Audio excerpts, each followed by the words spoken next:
you all. I hope you had an enjoyable Christmas and a New Year period. And welcome to the Governance and Audit Committee of the first year of the 2024, 17th of January. If I can take apologies for absence first, please. Thank you, Chair. Apologies from Councillor Jeff Jones and from Julian Gillett. Thank you. And do we have any disclosures of interests of any sorts, please?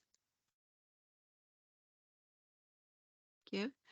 If we can go through the minutes of the meeting of the 6th of December then, page by page for accuracy, and any comments, please stop me. Page 1, page 2, page 3, page 4, page 5, page 6, page 7, and page 8.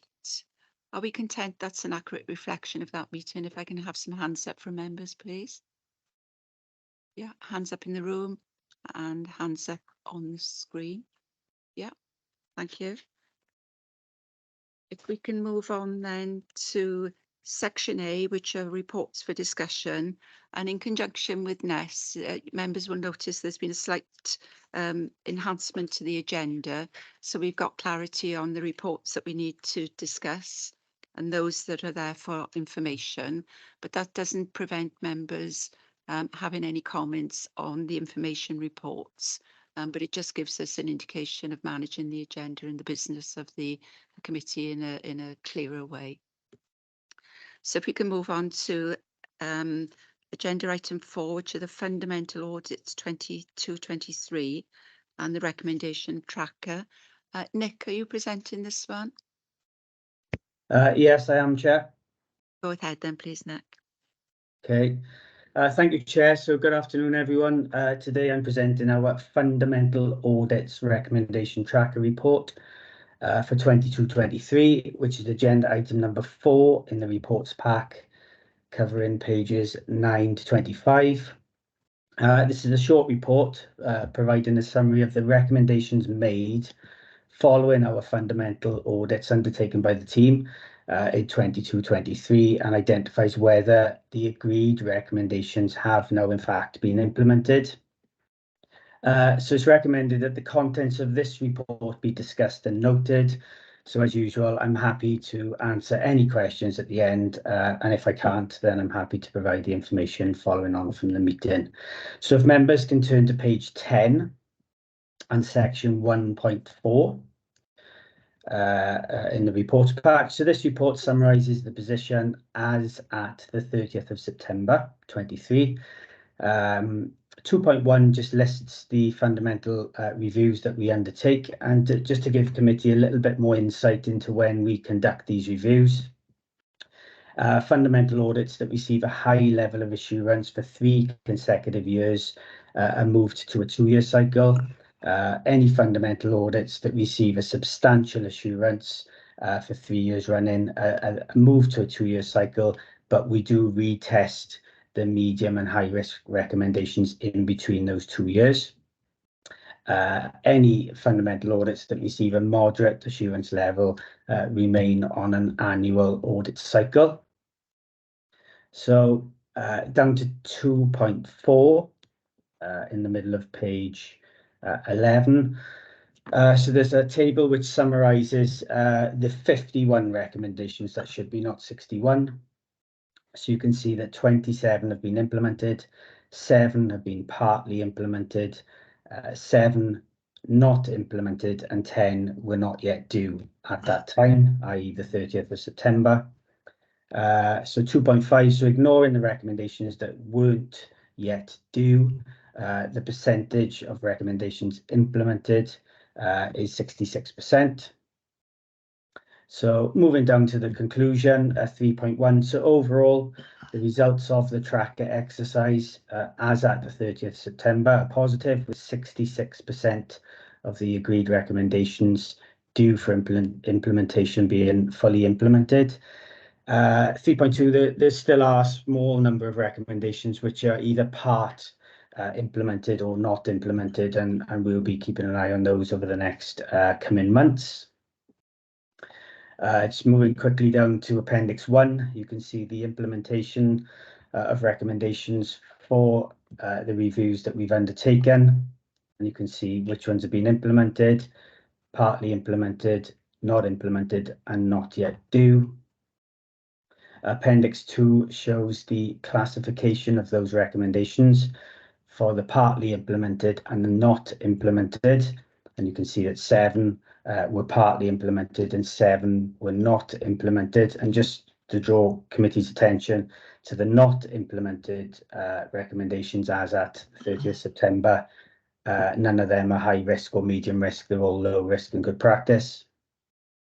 And finally, on to Appendix 3, where we've got a further table of not or partly implemented recommendations and the comments that we've received from the service managers as to why those recommendations haven't been implemented or partly implemented. Okay, thanks, Chair, and that's the report. Happy to answer any questions.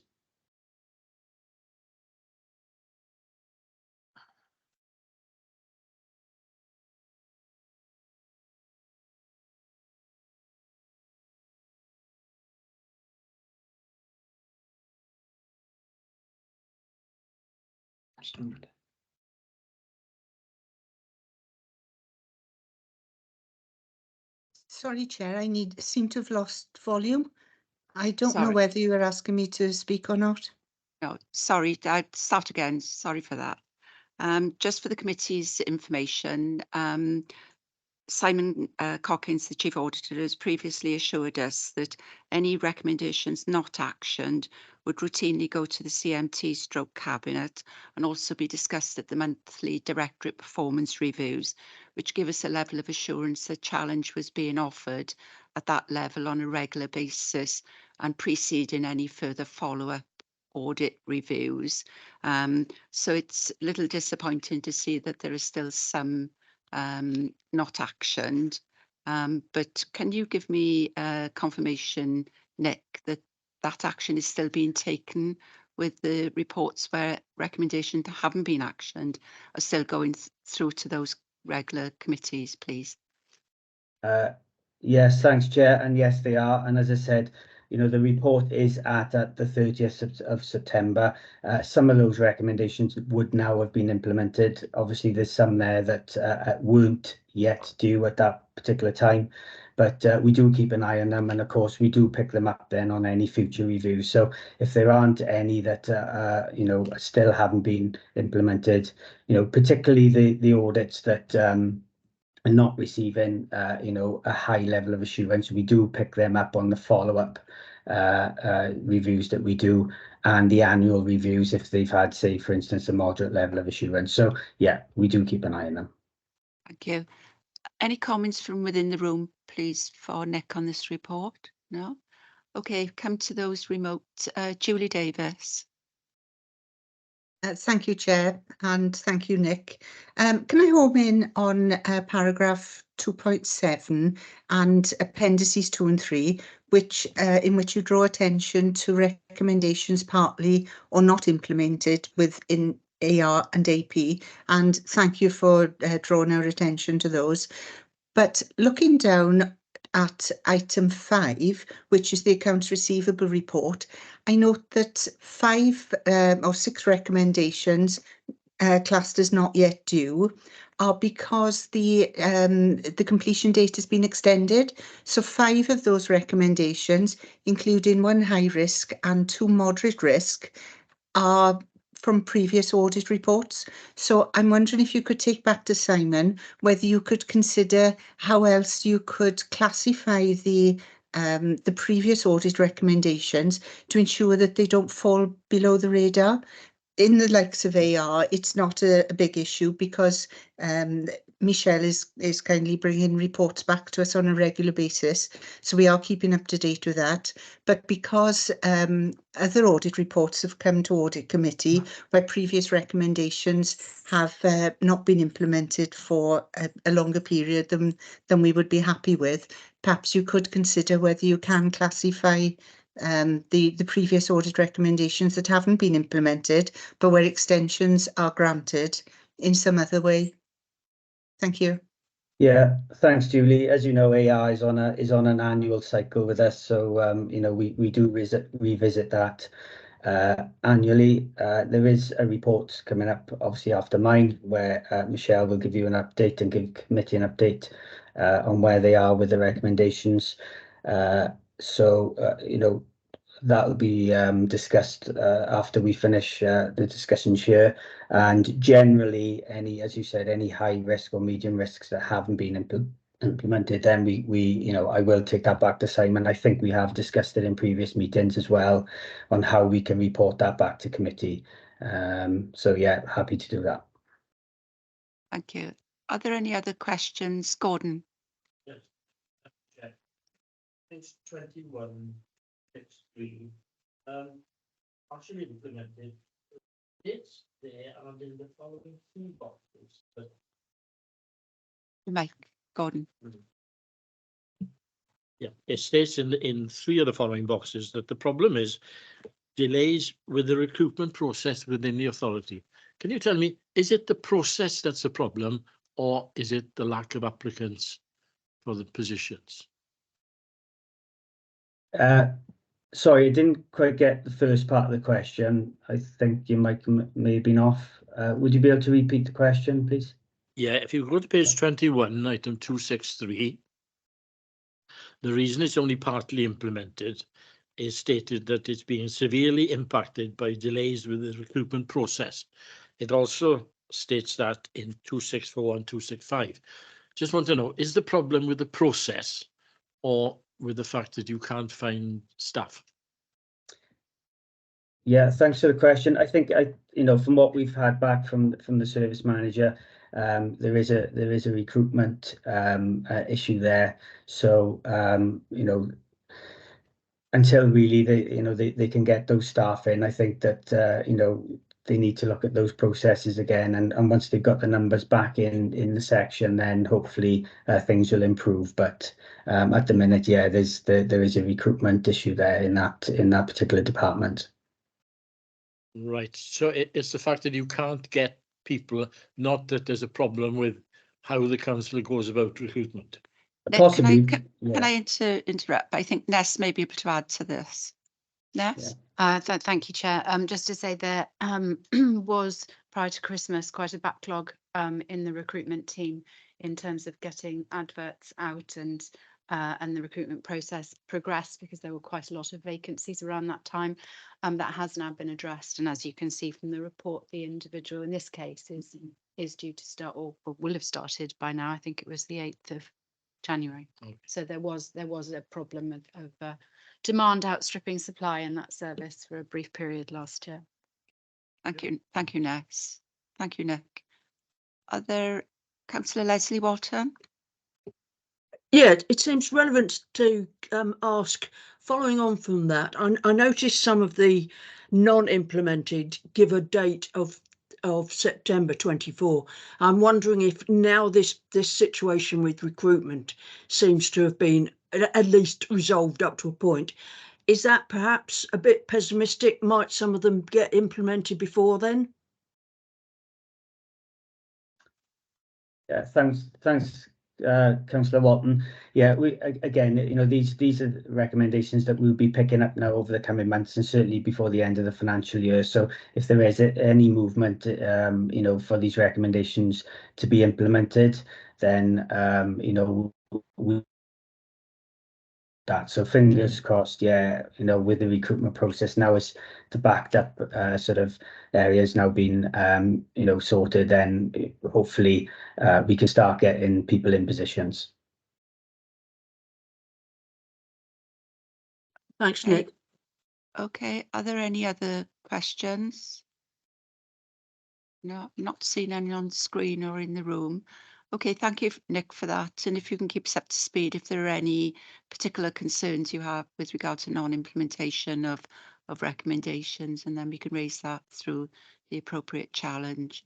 But thank you also for confirming that you are highlighting those delays through to CMT, through to the monthly meetings that happen with the directorates, because that's an additional level of assurance for this committee. If we could move on then to, Yeah. Can the recommendation be noted then? Yeah. Yeah. Okay. If we can move on then to agenda item 5, which is the implementation of accounts receivable internal audit service follow-up review. And is it Rachel or Michelle presenting this, please? It's Michelle today, Chair. Okay, thank you. Good afternoon. My name is Michelle Davis. I'm presenting the summary report for the accounts receivable section, following the internal audit report rating of moderate for last year. Just to, I obviously assume everybody's read the report, but I'll just bring your attention to a few of the more pertinent points in the report. The report provides a summary of actions taken by the service area to complete the recommendations in the internal audit report for the year 2022-23. The majority of the report recommendations were either low risk or good practice, and those have all been completed and are detailed in the report at 2.1. However, there are 3 high or medium risk recommendations that have not been fully completed, and these are itemised in the report at 2.3. They relate to the backlog of outstanding debt. It's not been possible for the service to fully complete these recommendations due to a number of challenges, but I would like to take this opportunity to reassure the committee that these recommendations are continually prioritised, with work being carried out on those recommendations at all times. The past few years have been very challenging for a number of different reasons, including the implementation of a new financial system, a continuing cost of living crisis, and only a very small central team administering this essential service. The central team comprises of 6 FTE, but given their diminutive size and the enormity of the challenges faced, it is a testament to their skills, knowledge, and sheer hard work that the outstanding debt position remains in the position that it is. I'd like to draw the committee's attention to the table of figures in 2.5 of the report. This provides the outstanding debt position at the close of each month for a period of 5 months there. It can be noted that these are snapshots at a specific point of each month at the close, and they illustrate that the debt figures can and do fluctuate widely. It's noted that the debt outstanding for over 1 year has increased slightly, and having reviewed the position, action has been taken to engage an additional member of staff on a temporary basis to the end of this financial year to address this. For an additional perspective, I also provide an additional statistic each year for the internal audit report, which is currently underway for this year. It wasn't possible. This is a broad measure of the rate of recovery of invoices over a period of 1 calendar year. So we look at invoices raised in 1 year, and we look at what's outstanding after a period of time has elapsed. It wasn't impossible to include those statistics in this report as they were still being completed, but I can now report that out of almost 21,000 invoices for a value of £99 million raised in 2022, the recovery rate is 90% of the volume and 98% of the value, and that's as at December 2023. So whilst obviously there's that demonstrates that the service focuses on high value debts as a priority, which is part of our strategy. Evidently there is room for improvement, but we are currently in the process of implementing a fresh review of the outstanding debt, and I will be directing the team on the next areas to focus on in order to address the previous audit recommendations.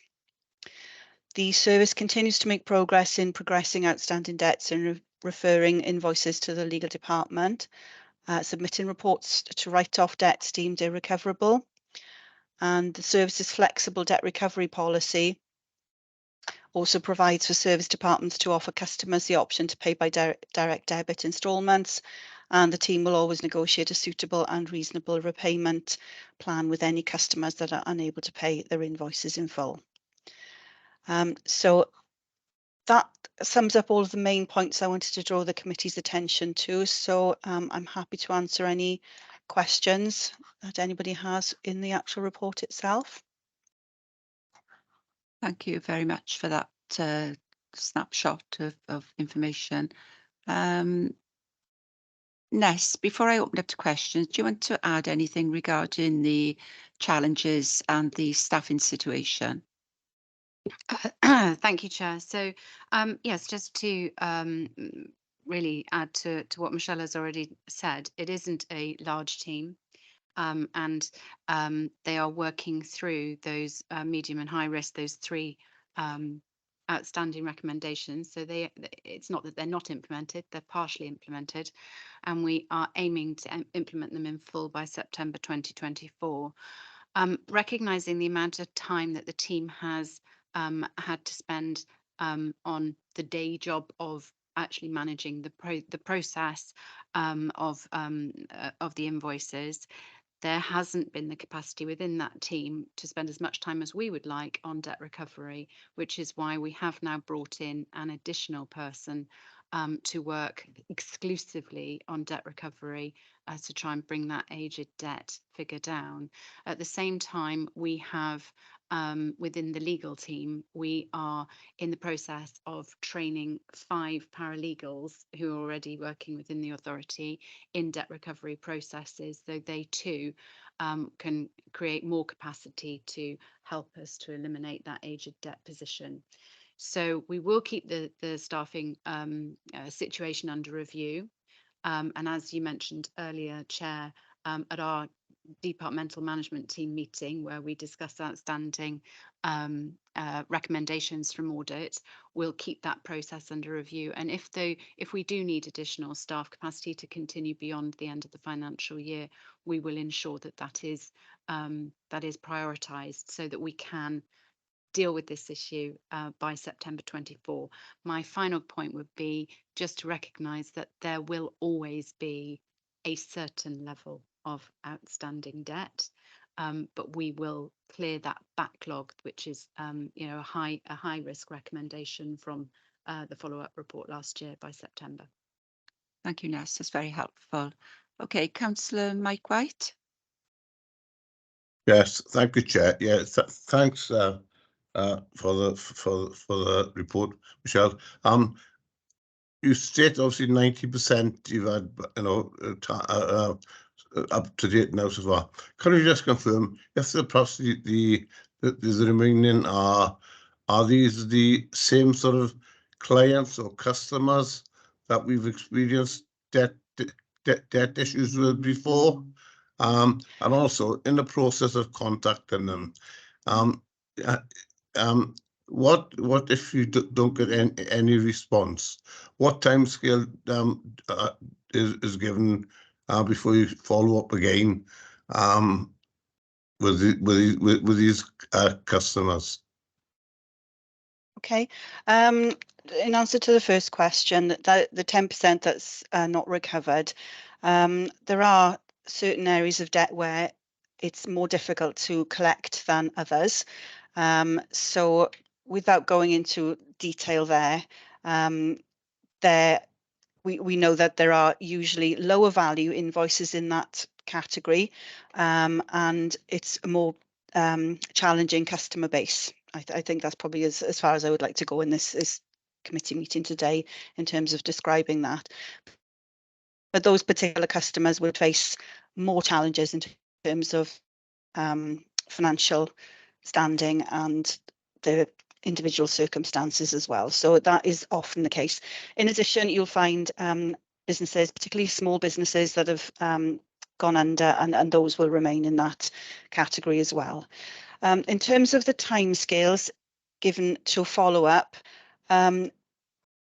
the timescales that are seen to follow up is not what we would like, and this is down simply to the fact that it takes a person to identify that invoice and follow it up, and that has to be done manually. The actual system itself does quite a bit automatically through automatically produced reminder letters at 2 stages, and then it needs a person within the team to come into look into the system, look at that invoice, identify it's outstanding, and take it forward then for further recovery action. And there are a number of prescribed steps and protocols that the team will follow for that. But whilst, if I was to describe an ideal situation, that is not applied to every invoice in terms of timescales, because the resource does not allow us to do that. We prioritise the higher value ones for that. And unfortunately, it's not an ideal situation, but that's the reality as it stands. So, you know, young debt is always better to recover and easier to recover than old debt. But we give, for the reminder letters, the first reminder letter goes out after 28 days, the second after 42 days, and after that then, once it's over 60 days old, it's deemed outstanding and older. Those invoices get reported on a quarterly basis in detail to service departments, and they are also at liberty to chase customers to recover that debt. And, you know, if it's not recovered after 6 months, then it becomes challenging, but not impossible. We do recover debts that are older than that once we have the resources and the customers are chased. Okay, Mike. Yes, Right. okay, thank you. Councillor Mike Lewis. Yes, thank you, Chair. I to be honest, and thank you for Michelle, those words, Michelle, but it's the same words we heard last year and the same words we heard the year before, and you're explaining the process. But to me, if I was in business for 40 years, and if I was looking at this table from my own perspective, from a private business, I'd be appalled, because I would expect the big figures to be in the 0 to 29 days, and the lower figures to be on the 360 or over. It doesn't make any sense at all to me. Obviously, I heard what Ness had to say about the program to improve the situation and get a bigger team to chase this debt. But the council as a whole are in a financial position this year, because we will have to dip into reserves. These figures of in July, £8 million still owing to the council after a year. It's not on. To run a business, you have to chase these figures, not wait 6 months and then send it to somebody down the road to chase it. It must be done earlier. There must be a system implemented where we come in hard, come in fast to get this money back, and not leave it until we've got to write it off 2 or 3 years later. It's not good practice. And Chair, I must say I am very, very concerned about this, as I was last year and the year before. So I hope that my words be taken on board and something will be done to improve the situation. Thank you, Chair. Thank you. Thank you very much for that. I agree with your concerns, but I think we have to recognise the pressure and the additional resource that's going in the hope that things will improve in the current climate. Can I go on to is it Councillor Adam Davis? Yeah, I think Julie had her hand up before me, though, if Julie wants to come back in first. But I'm happy to. I'd like to welcome you in first, because we go to lay members after I we. see. Yeah, thank you. Apologies.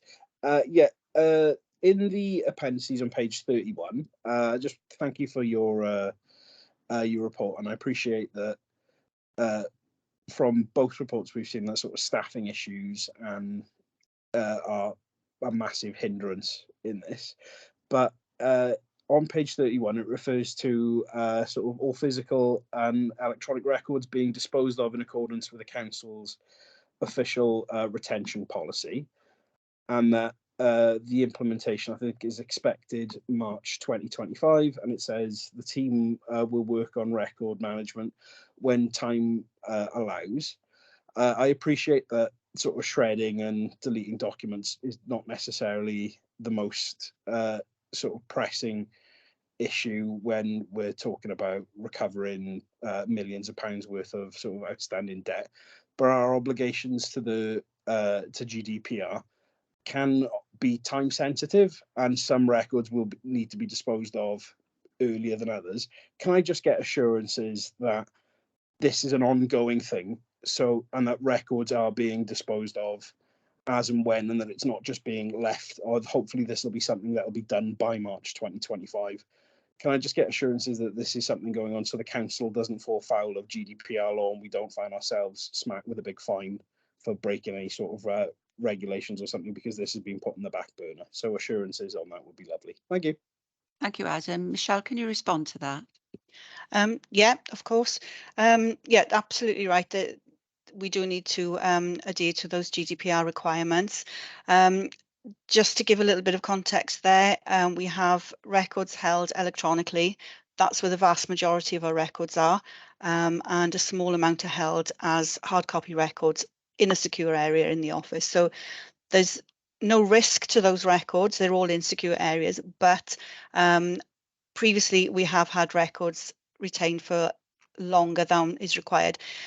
What I would say is that it's not an easy task to go through and archive or destroy those records. We did a huge amount of work over the last year prior to our move to SharePoint, which is we moved off a local server to the cloud server. That was an enormous task, which took a lot of resource time. It was primarily done during system downtime and periods like that. But it meant we had files for each customer on our server, and we had to go through and compare each record to the open state on the invoice because on the system. So it wasn't a case of just looking at the date on those records and eliminating everything that was prior to a certain date. I wish it was that simple. We have to keep records for 6 years plus the current year in our data retention policy requirements for debts that are open or from when they've closed. So we have to work out when a particular item can be destroyed. So whilst we absolutely want to have only the records that we should retained, it's not easy to do so. But we have done an enormous amount of work, and we will continue to work on that. But when the auditor comes in and takes a sample, they may find something that hasn't been destroyed quite when it should have been. So, you know, I can't rule out the fact that it may be where they may find some records again, but we will certainly be allocating some resource to that area in the future, as we have already done. Thank you, Michelle. Thank you for your patience, Julie. Do you want to go ahead, Julie Davis? Yeah, thank you, Chair. Following on from Councillor Lewis's point, the committee has discussed in the past the council requirement to perform certain works and then recharge them. But where that isn't the case, are you content that credit facilities are only being offered in appropriate circumstances and that everything is being done by the service departments to obtain payment up front where possible, which would help minimise the debt situation? And I think we all recognise that accounts receivable is at the back end of the process, and has further progress been made in ensuring that service departments are taking their responsibilities in terms of debt management. They're taking them seriously and helping you to reduce your workload. Yeah, thank you. And in terms of the payment up front, I mean, we rely on service departments to check that their customer that they're supplying goods and services to is credit worthy, but they should be getting payment up front in other ways where that's at all possible. It isn't always possible, but where it is, that's what they should be doing.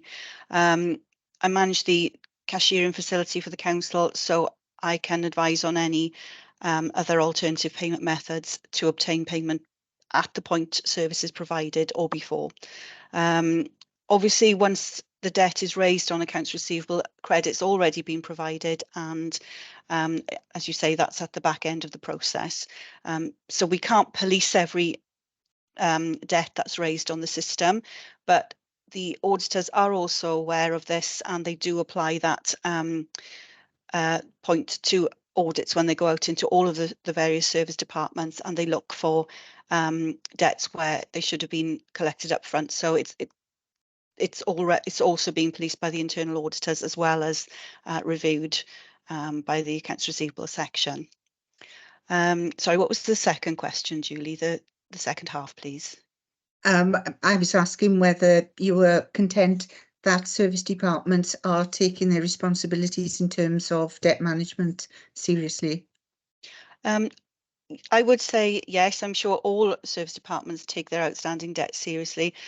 I mean, there's always more work that can be done, and we do encourage the service departments to play their part in contacting customers and recovering debt.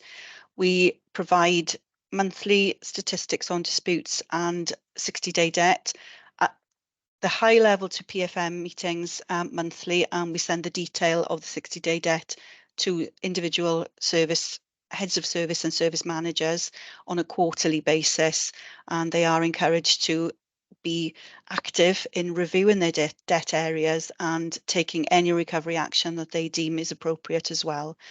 So they need to be aware of both ends of the process, making sure that their customer is creditworthy before they provide any goods or services, and then following up once they have provided those goods and services to ensure payment is obtained as well.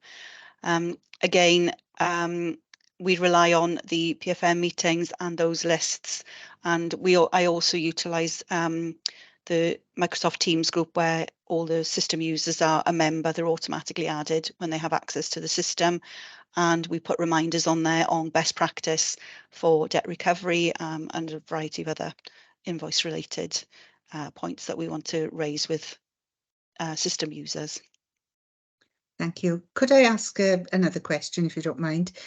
On page 28, paragraph 2.8, it's bullet point 3.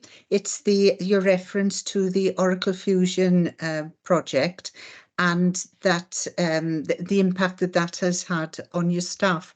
And you mentioned that you've redesigned the invoice interface process internally and are working with Oracle to look at whether upgrades can be made to the system to give you the additional functionality that you need. Have you considered all business process re-engineering routes before going to Oracle? And also, can I ask what impact all of this is having on the morale of your team? Okay, so there's a number of points there. If I miss anything in my answer, please let me know.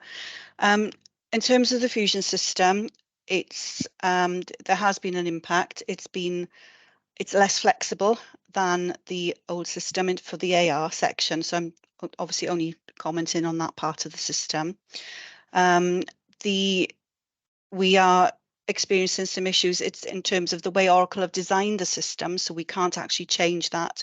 We have submitted enhancement requests through their website, but we can't know when or even if those requests will be implemented. So they are in the areas of collecting invoices by direct debit, and, for example, making the VAT code on the system in the invoice line a mandatory field, because currently that isn't, and we've not found a way as yet to make that mandatory. So that causes, the way that the system is currently is causing a lot of additional work for the team. In terms of the invoice interface process, that is definitely worse in the new system, because we could get records through if there was one record in that didn't match a customer file. unique reference number, but now the way that it's designed, it won't allow any of the records through. So it would allow the good records through previously, and we could fix the ones that weren't good. We now can't do that. So that's causing us significant issues when we bring those files in. That does need a redesign in order to fix that. It's on the list of things to do. I've been absolutely assured of that, but it hasn't been achieved yet. So we are still working with that issue in place on the live system. It's been extremely challenging. The last 9 months of the system have been quite a challenge in terms of the limitations and the inflexibility of the functionality for the AR processing, and it has impacted hugely on the team. The morale has been up and down, and yeah, there've been some low points. I think it's starting to stabilize in terms of not finding new issues, but we do have some significant challenges to overcome to get us back onto an even keel with everything. Okay, thank you.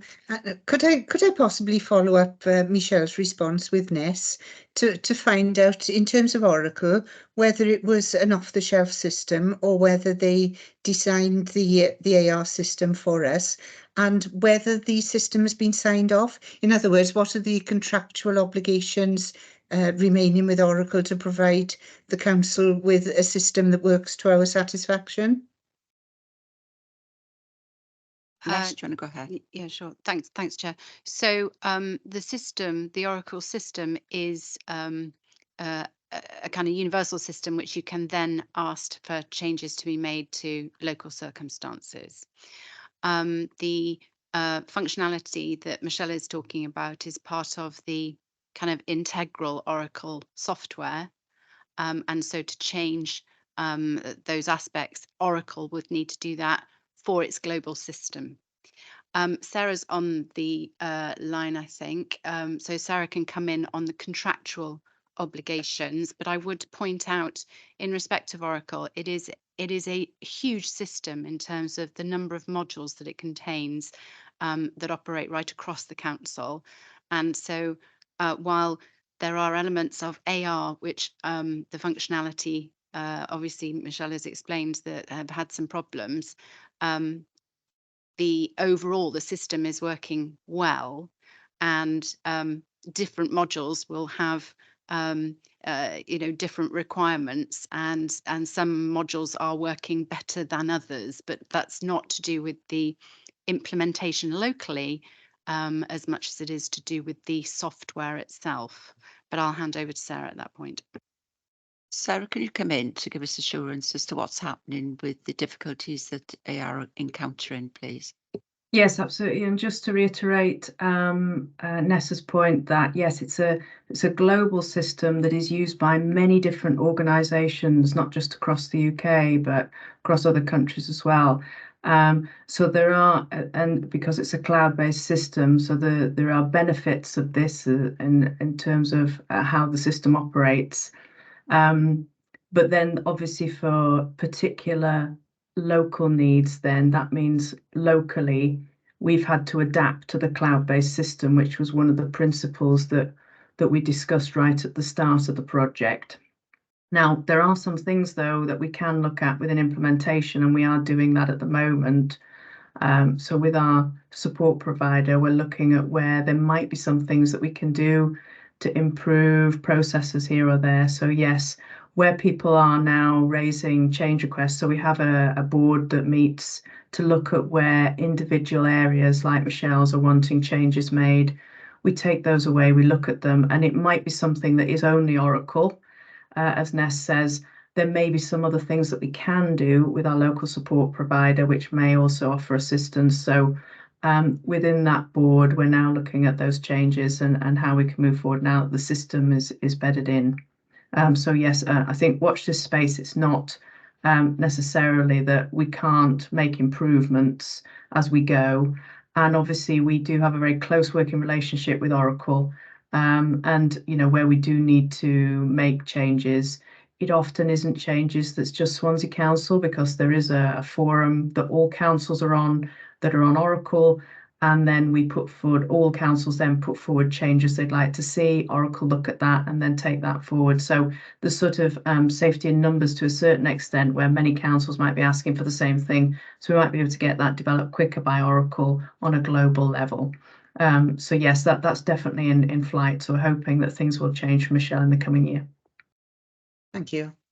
Thank you all. Thank you very much. Thank you for your patience, Councillor Bolton. But can I invite you in now? That's fine, thanks, Chair. I just want to come out with a comment. I think following on from Councillor Lewis's comments, yes, of course we've got to be concerned. We wouldn't be doing our job as members of this committee if we weren't bothered with the fact that officers from this department have to keep coming back to this committee. And also, I feel a bit more reassured that by the sounds of it, the recruitment issue seems to be a bit more under control.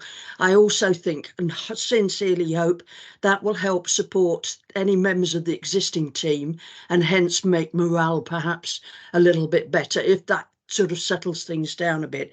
And I would like to say that I do certainly appreciate, Michelle, you coming along and giving very open answers, and I can certainly see that, as with so many computer systems the world over, they can be incredibly frustrating and take an awful long time to settle in and get over glitches and issues, and particularly the one that you're saying, that before this you had a system that did what you wanted and now it doesn't, and that must be so frustrating because you've then got to overcome that. I would like to think, from what Sarah said, that Oracle at least are listening and are bothering to work with the council. All I can say as a final thing is I hope that the next time you're before this committee, you're able to put a more optimistic impression as to how this department is working. But I certainly thank you for bothering to come along and give honest answers. Thank you. Thank you. I would echo those comments made by Councillor Walton. And I'd also add to that about recognising the hard work and the input that you are putting into improving the debt outstanding position, particularly with the achievement that you've managed for the 2022 period. I think that should be recognised as incredible achievement, really. We were talking about 90% of volume, 98% of value. And hopefully with the input now of the additional staff resource, the involvement of the senior members of the council and the assurances that Sarah's just offered that Oracle are working together with the council to get what we need. And I hope that Sarah can give some priority to overcoming the difficulties that you're currently having, because those standard areas about mandatory fields for VAT surely is of an interest to everyone using the Oracle system. But I recognise the hard work and thanks. And I no doubt you'll be coming back to the committee, Michelle, but I am grateful for your openness and transparency. Thank you very much. Before I ask the leader to comment, I would just like to ask if there are any other questions by anyone. David Roberts. Thanks, Chair. Hi, Michelle. Thanks for the report. Just a point really on page 28, 2.8, the second bullet point there, where it talks about the UK government's debt respite scheme known as breathing space. You mentioned there, obviously, that you've had a doubling of notifications this last year compared to the previous two. Be handy to have some figures on that maybe in the future, just to see what the numbers are each year. But equally in regard to that, how long does a debtor remain within the scheme? Is there a timeline in regard to staying on the scheme? Thank you. Yeah, I can give you some figures on the breathing space notifications. These are for the whole authority, so they don't just cover accounts receivable, they cover all of our debt collection systems. So in the previous years, we had about 82 notices. So they're not huge numbers, but what you have to remember is that these are people that have actually sought a professional help to sort out their problem debt. So it's indicative of what's going on in the wider community, really. But this year we haven't fully completed the year, but we're on target to double that to it's going to be about 160 by the time the year closes. So it's definitely picked up the pace, and we've received a lot more notifications this year. So yeah, it's indicative of what's going on with cost of living and the struggle that individuals and are seeing. And that is only for individuals. It obviously doesn't cover debts for small businesses, because that's a whole other area. But in terms of how long people stay on the breathing space, I think it's 60 days that we stop recovery action for. So once we're issued with that notice, it's managed by the Insolvency Service. It's an official notice. We have to stop all recovery action whilst that notice is in place, and that is to allow breathing space for that customer to sort out their financial issues, and then we can then recommence action later on. But the aim of it is for that person to have some repayment plans put in place for them, so that they can have a more reasonable, be in a more reasonable financial position, and can control that, so they're not being chased constantly. But yeah, we've definitely seen an increase on those. Okay, thanks for that. So basically, those individuals are ring fenced for those 60 days where you can take no action. Yeah. And I suppose if the numbers are increasing, then the monetary value of that is increasing as well. It will depend on the type of debt. I think for rent arrears, for example, they can continue to collect new rent, but not for the arrears. So it's whatever amount has been designated as being the debt in that breathing space notification. So it's usually arrears of debts, but with an invoice, it'll be whatever's outstanding. With weekly rent payments, it'll be arrears with ongoing payments needed still to be met by that individual, for example, and council tax similarly. But it can affect any debt. It can affect parking fines, anything like that, really. Okay, thank you very much. Thanks, Michelle. Thank you for your patience, Rob. Do you want to come in? Yeah, thank you, Chair. It was just basically to associate myself with your comments, and just to say I'm grateful for you recognising the improvement that has taken place, even though that we're not in the position that we'd like to be. I don't think we'll ever be in a position where there's zero debt, but certainly I know there's a lot of effort going in at the moment.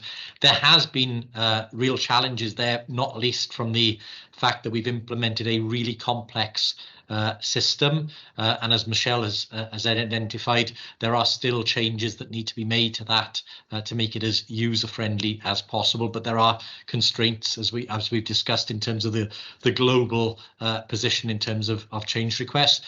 But I know both Councillor Andrea Lewis, Ness Young, Sarah Corkin and others are working incredibly hard to take forward the remaining change requests that will come as part of that follow-on from the implementation. I think we should be really proud of the work that went on to implement the new Oracle system and get it up and running in difficult times, because of course that implementation straddled the COVID period where we had real issues in terms of support.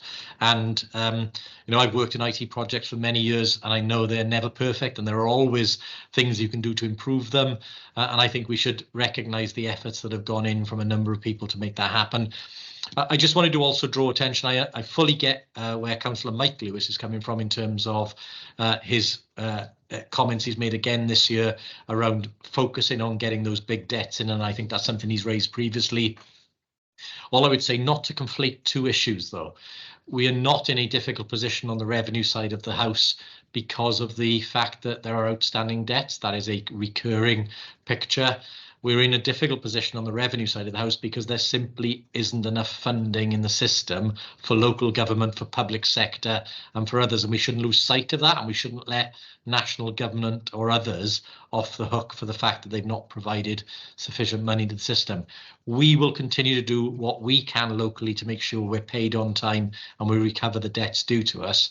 But we aren't in a difficult position on revenue because of that. We're in a difficult position on revenue because the government shortchanged us on what we need to run services. And I think I wouldn't want the two issues conflated. Okay, comments are noted, Rob. Councillor Mike Lewis, did you want to come back? Yes, just one point in closing. I feel very strongly about accounts received, but just to put it into context, the debt over 6 months, as projected with this on the screen with the table, equates to over £500,000 in lost interest at current interest rates. So it's not something to be taken lightly. It's something to be put right.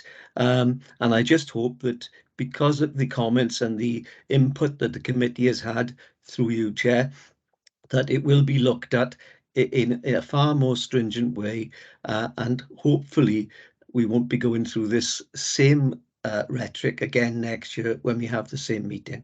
So thank you very much, and thank you for allowing me to speak, Chair. Thank you. Okay, thank you. I think we all share your concerns with the amount that's outstanding, and particularly the interest that would be attracted.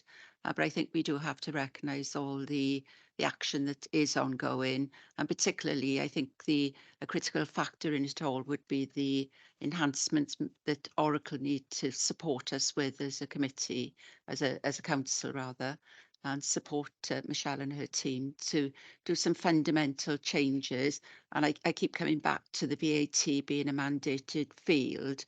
That has to be a priority for every user of the system. So when you look at, priorities, and Sarah, I'd come back to you if you can really stress those mandated fields, because that's going to make quite a difference to the way the processes are made. And maybe, Michelle, if you can sort of lobby Sarah to what would be the biggest impact of change for you for something that would be applicable to every user of the Oracle system. And if we can get some priority in that field, that would be helpful, I think. But thank you for everybody's input in the discussion on this matter. It is important, but we have to recognise the difficulties that there are still there and remain there, but also the response that the council are having in trying to fix it. So like you, Mike, I'm hoping that the next time we have it, it'll be in a much better position and we won't be repeating what we're seeing today. But I do appreciate everything that's been said and discussed today. Thank you, everyone. And thank you, Michelle. And Thank if you. you wish to leave, please go ahead. Thank you very much. Bye. We're on to part B, which are the information section of the agenda. And the first item is the Audit Wales Digital Strategy Review. This is for information, but I'd just like to open up with this one. The Scrutiny Committees received this report at their meeting of the 12th of December 2023. I've looked at the discussion that took place regarding this report, and I was delighted to hear the challenges being offered by Councillor Peter Black and Councillor Chris Hawley regarding the requirement to have an annual review against the strategy, which Sarah confirmed that would take place in March 2024. A request was then made by Councillor Peter Black to have an update as to the outcome of that review at the next scrutiny committee. And I've briefly discussed it with Ness today. And I've asked that maybe after the scrutiny committee have seen that outcome report from the annual review, that as a governance and audit committee, we gain assurance either through the scrutiny chair coming to this meeting to give us an update as what the outcome was of the achievements or challenges, and if that could take place maybe in the summer after it's been to scrutiny again. But I'm pleased to see the questions that were raised around the robustness of wanting to see an annual review, the outcome report, talking about the performance measures, baseline measures, which are going through transformation board. There was talk about digital inclusion and the work that's been done with the Tackling Poverty lead. It was a real reassuring vision I had of the work and the comments that were undertaken in the scrutiny committee in December. So for this committee, I think we can receive this report for information. I am assured, but I would like to see the outcome of that annual review once it's been through scrutiny in March or May, when it's due, coming back to the Governance and Audit Committee. Having said that, if there are any comments that individuals want to make, then we can still make comments. So I'm looking, are there any comments in addition to that? Dave Roberts. Thanks, Chair. It was just an observation really in regards to the whole report. I'd recently noted on the local health board website that they've had an award for their innovation in regard to digital strategy, and in regard to the hospital situation where they've implemented this within the patient's journey from admission to discharge. And in view of partnership working and the emphasis of the Audit Wales report, whether the council could look at the discharge end of that particular process within the health board to start to look at addressing obviously the challenges that we've received in previous reports, particularly from the Director of Social Services and the move from hospital into community care. And I just wondered if there's a way of hooking up the work that the health board had done in hospital, particularly at the point of discharge. I'm not sure who can comment to that, maybe Sarah, maybe, just to see if there could be some innovative work which would help that process. Thank you. Sarah or Ness? I know that the social services teams are looking at this already as part of their transformation programme, but I'll hook up with them to look at how, if there's any further digital innovations that might help them, what they're looking at. I also sit on the regional digital board with the health board as well, so we do link in quite closely around digital innovations with that. So I'll do that through both those lenses if that's helpful. Thank you. Thanks. Yeah, it was just that point of discharge really that was the key one for me, because they've obviously done a lot of work within the hospital, as I say, from the people coming in to the point of going out. And as I said, the reports we've had before about the pathway out of hospital, I think there's a key bit of work there to link both the local authority and the health board. Thank you. Yeah, just to say the West Glamorgan Regional Partnership Board has an area of work around digital, so we'll make sure that it's fed in through that, and that is the kind of key route for where we do collaborative work with the health board around the digital agenda. So they may already have it on their radar, but if not, we'll make sure it goes onto their radar. I'll just finish off by saying I can give the link for this piece of work that's in the health board to Jeremy, so it can come out on the minute so people can access it. Thank you, David. So the report as it stands is for information. Just to reiterate the assurances we can take from the work of the scrutiny committee and the further update that we'll have once that review has been undertaken in March 24, following the receipt of it by scrutiny before it comes through to this committee for a further level of assurance. So if there are no more comments on that, if we can move on to agenda item 7, which is the Governance and Audit Committee Action Tracker report. This is an information report. If there's anything anybody is seeing that is not progressing or they wish to comment, we can still make such comments. We've agreed